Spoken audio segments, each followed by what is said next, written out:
皆さん、こんにちは。ハンドメイド作家のみーたまです。今回の動画は、ピアスまたはイヤリングを制作いたします。作品名はまだ考えておりません。3色のチェコドロップビーズを使って揺れるタイプのものを制作いたします。アフレコで韓国史についてお話をしております。よかったら最後までご視聴いただけると嬉しいです。前回の動画では韓国歴史ドラマのチャングムの誓いについてお話をいたしました。ドラマに登場していた派閥争いや真面目な儒学者の悲劇などについてお話をいたしました。年表を作ってみましたのでご覧いただきながら続きをお話ししていきます。チュンジョンの年表を読み上げていきます。1488年、チュンジョンが生まれました。11歳の時、カンギョンワンフ紳士と結婚しました。18歳の時、フングパのクーデターにより、チュンジョンが即位しました。最初の王妃であるカンギョンワンフ紳士が廃妃となりました。19歳の時、2番目の王妃であるチャンギョンワンフユン氏と結婚しました。21歳の時、諸長子である北ソン軍が生まれました。22歳の時、国内南部でサンポウェランが起こりました。27歳の時、嫡男であるインジョンが生まれました。2番目の王妃であるジャンギョンワンフユン氏が亡くなりました。歴史書にチャングムの名前が初めて記されました。真面目な儒学者であるチョ・グァンジョが登用されました。29歳の時、3番目の王妃であるムンジョンワンフユン氏と結婚しました。31歳の時、キミョサファが起こりました。これにより、チョ・グァンジョが亡命により絶命となりました。32歳の時、インジョンがセジャに確立されました。36歳の時、セジャであるインジョンとインソンワンフパク氏が結婚しました。謙信キム・アルロが職務を解かれました。39歳の時、チャン・ソエビョンが起こりました。ギョンビンパク氏とオクソン軍、彼女の子供たちが王宮から追放されました。43歳の時、キム・アルロが復権しました。45歳の時、キョンビンパク氏とオクソン軍が亡命により絶命となりました。46歳の時、3番目の王妃に待望の男子、ミョンジョンが生まれました。この頃、東宮の火事が起こりました。49歳の時、キム・アルロが謀反の疑いで亡命により絶命となりました。53歳の時、チャンソエピョンの真犯人がキム・アルロであったことが明らかになり、キョンビンパク氏とポクソン軍の名誉が回復しました。56歳でチュンジョンが亡くなりました。続いて、インジョンの年表を読み上げます。1544年、29歳の時、インジョンが即位しました。デユンパが優位になりました。ミョンジョンとインスンワンフシム氏が結婚しました。30歳でインジョンが亡くなりました。続いて、ミョンジョンの年表を読み上げます。1545年、11歳でミョンジョンが即位しました。ムンジョンワンフによる水練調整が始まりました。ソユンパ率いるヨンウォニョンが戦王を振るいました。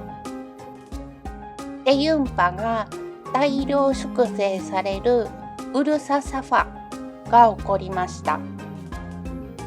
13歳の時、サリンパが大量粛清されるチョンミサファが起こりました。17歳の時、ミョンジョンと王妃の間にセジャが生まれました。19歳の時、ミョンジョンの申請が始まりました。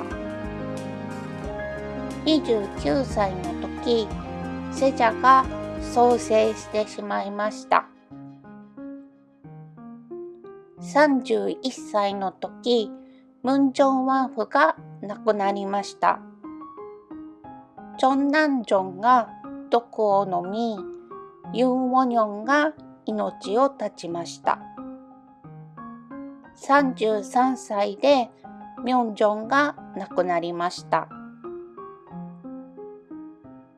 続いて、ソンジョの年表を読み上げます。1567年、ミョンジョンに息子がいなかったため、ミョンジョンの甥にあたるソンジョが即位しました。続いて、チュンジョンの家系図を見ていきましょう。ここに書いている年齢は、没年から誕生年を引いた年齢のため、実年齢ではない場合があります。おおよその目安としてご覧ください。チュンジョンの在位は38年間でした。最初の王妃であるタンギョンワンフ新主は70歳までご存命だったのですね。2番目の王妃であるチャンギョンワンフユン氏はインジョンを出産した後、亡くなってしまいました。24歳とは若すぎます。3番目の王妃のムンジョンワンフユン氏とその息子ミョンジョンです。キョンビンパク氏とその息子であるポクソン軍はチャンソエピョンで亡命により絶命となりました。ミョンジョンに息子がいなかったため、チャンビンアン氏の息子であるト・フン君の子、つまりチュンジョンの孫が即位しました。第14代王ソンジョです。スゴン医師はドラマに登場していた4選のモデルです。王妃は合計3名、側室は合計9名、男の子は合計10名、女の子は合計11名。側室から生まれて成長した王子は7人いるのですね。儒教的な価値観が重視された時代において、息子を授かることは非常に重要なことでした。文正王府にとって王妃としての立場を保ちながらも、王子を産んだ側室たちの存在を目の当たりにして、焦りや不安が心の中に募っていたのではないでしょうか。家系図を眺めると、なるほど、そんな気持ちが少し垣間見えるような気がします。順正の事績を見ていると、様々な感情が湧いてきます。一つ目、自分は王の器ではないと辞退したにもかかわらず、結局クーデターを成功させた家臣たちに衰退されて王様になってしまった。二つ目、最愛の家族。寵愛する側室とその息子を亡くし、最初の王妃とも永遠に離れ離れになってしまった。三つ目、家族間の関係も悪化していった。3番目の王妃の陰謀かどうかは不明だが、彼女とセジャの関係の悪化は明らかである。4つ目、政治的な力量がなく、家臣たちに翻弄され、思い描いていた政治を実行することができなかった。5つ目、暴君は許されないが、チョ・グァンジョのように真面目すぎるのも逆に問題だった。歴史にもしはないと言いますが、皆さんがこの時代に生まれ変わるとしたら、どのように生きますか？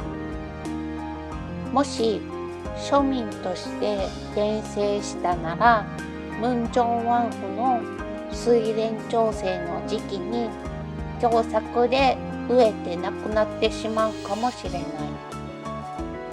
もし進化として転生したなら、陰謀による粛清や拷問の末に亡命で絶命させられることも考えられます。